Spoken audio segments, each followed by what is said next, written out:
ഗജമുഖനല്ലാത്ത ഗണപതിയും മോക്ഷദായകനായ മുക്തീശ്വരനും.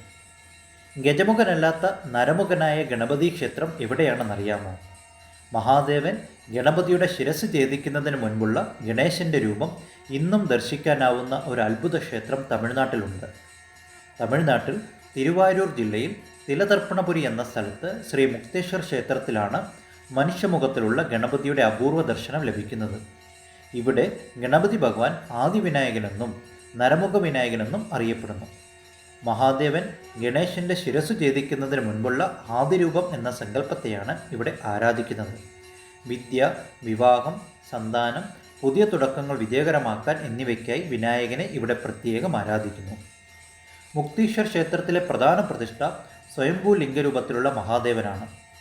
മഹാദേവനിവിടെ മുക്തീശ്വരൻ എന്ന നാമത്തിലും പാർവതീദേവി സ്വർണ്ണവല്ലി എന്ന നാമത്തിലും അറിയപ്പെടുന്നു. ഈ ക്ഷേത്രം പൃഥുകർമ്മങ്ങൾക്ക് പ്രസിദ്ധമായ സ്ഥലമാണ്.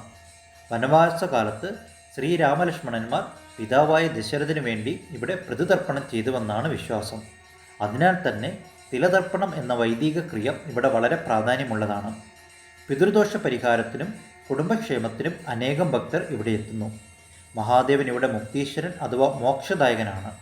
എല്ലാ ദിവസവും ഭക്തർക്ക് പിതൃപൂജ ചെയ്യാനുള്ള സൗകര്യവുമുണ്ട്. ഈ ക്ഷേത്രത്തിലെ നരമുഖനായ ആദി ഗണപതി ഇടതുകാൽ മടക്കി വലതുകാൽ തൂക്കിയിട്ട് ഇടത് കൈ കാലിൽ വെച്ച് വലത് കൈയാൽ അഭയം നൽകുന്ന രൂപത്തിലാണ് ദർശിക്കാനാകുന്നത്. സൂക്ഷ്മരൂപത്തിൽ അഗസ്ത്യമുനി ഇവിടെ എത്തി വിനായകനെ പൂജിക്കുന്നു എന്നും വിശ്വസിക്കുന്നു. ഈ ദിവ്യസന്നിധിയിൽ മനുഷ്യമുഖം തെളിഞ്ഞു നിൽക്കുന്ന വിനായകനും മോക്ഷദായകനായ മുക്തേശ്വരനും ഭക്തർക്ക് വ്യത്യസ്തമായ ആത്മീയ അനുഭവം സമ്മാനിക്കുന്നു.